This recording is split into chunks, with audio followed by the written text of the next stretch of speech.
Toyota Tacoma.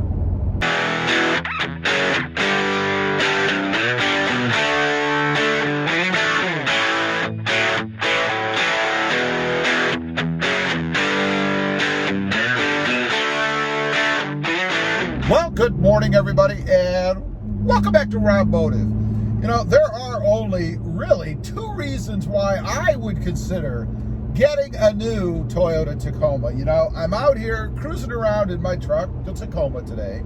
And for those of you who don't know, I have a 2020.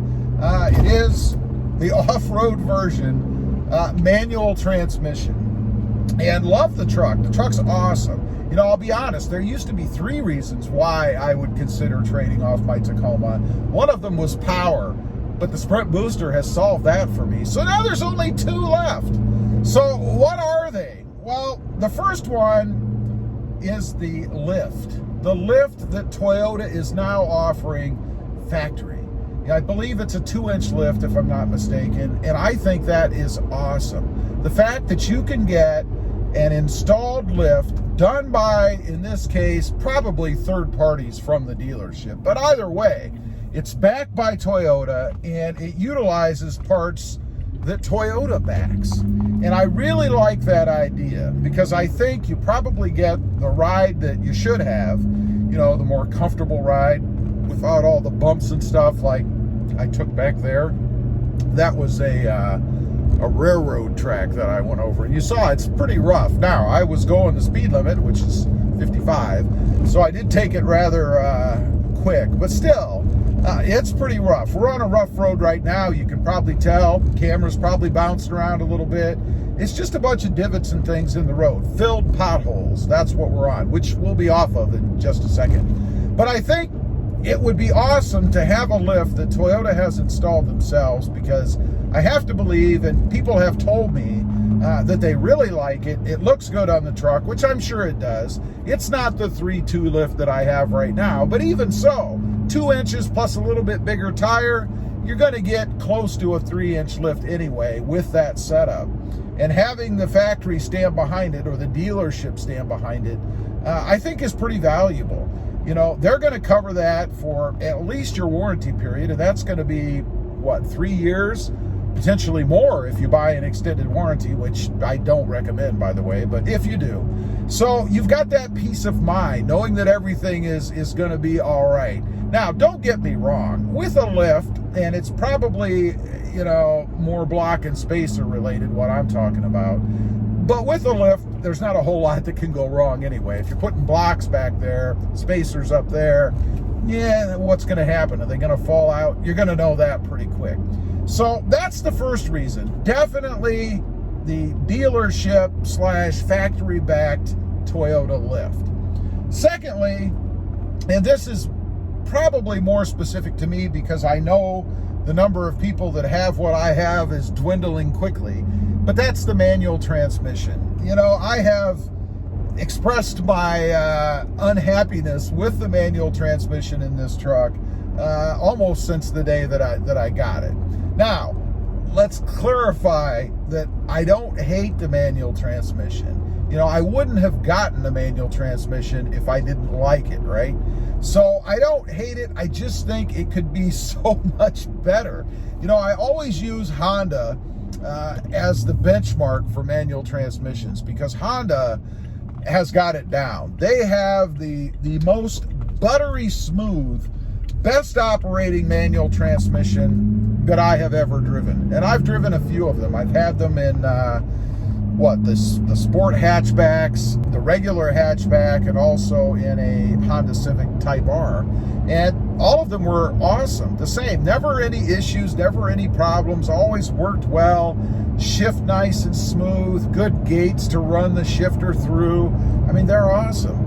Toyota, on the other hand, I think has followed their age-old premise or age-old way, and that is to do nothing. You know, the manual transmission, I would argue, that's in this truck is probably the same manual transmission that's been in this truck for a decade. Probably little, if any, changes, nothing to smooth it out or make it any better. It is what it is. and it is what you get. Now, I know there are people out there who are going to say, well, gee, Rob, it's a truck. And, I really get sick of hearing that. It's like people think that because you're driving a truck, you should somehow expect less and have to settle for less. You see, I don't subscribe to that. I don't believe in that. I don't think that just because I'm driving a truck, I should expect it to be subpar. I shouldn't expect it to be as good or as good as it can be as compared to other options out there in the market. Of course, we don't have a lot of other options now, rather. Matter of fact, the only one we have is the Jeep Gladiator, and as far as trucks go. And I would be very interested. I haven't been able to drive a manual transmission Jeep Gladiator for just the reason that I mentioned earlier, and that is that they're dwindling. There aren't as many people buying them, so the dealerships don't bring them in. You can't find them. You can't put your hands on one, which means, of course, I haven't had an opportunity to go out and drive one. I would love to see how it feels compared to the Toyota Tacoma. And I'm curious if there's anybody out there that has a manual Jeep Gladiator that has also had experience with the manual Toyota Tacoma. How did you find it? Is it better? Does it feel better? I'd be curious to know. Leave a comment. Let me know about that. So that's really about it that would tempt me to trade my Tacoma, even with the redesign that's probably going to be another 2 or 3 years away.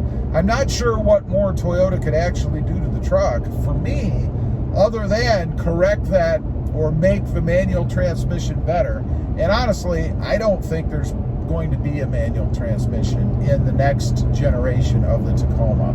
I think it's going to be gone. I hope I'm wrong. I hope they continue to put a manual in the truck, but I think once they go with the redesigned, updated, upgraded Toyota Tacoma, they would almost have to upgrade the manual transmission. And given the dwindling numbers of people out there who actually want them now, it doesn't make a lot of sense from a business standpoint to spend any money on a system that is probably going to be completely gone in the next 5 years or so, maybe a little bit more.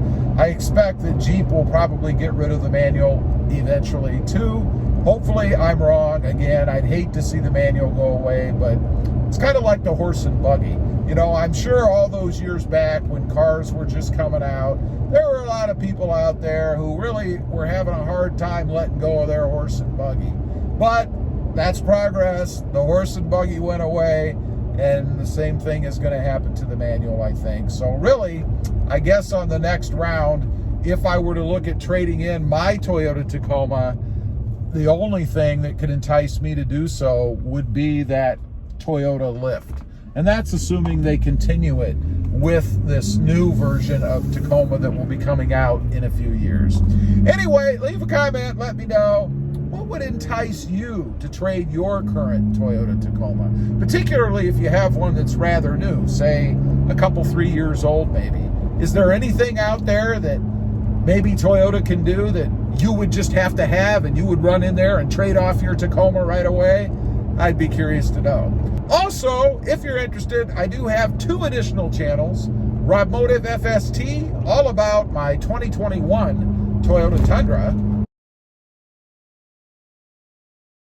and RobMotive JT, all about my 2020 Jeep Gladiator.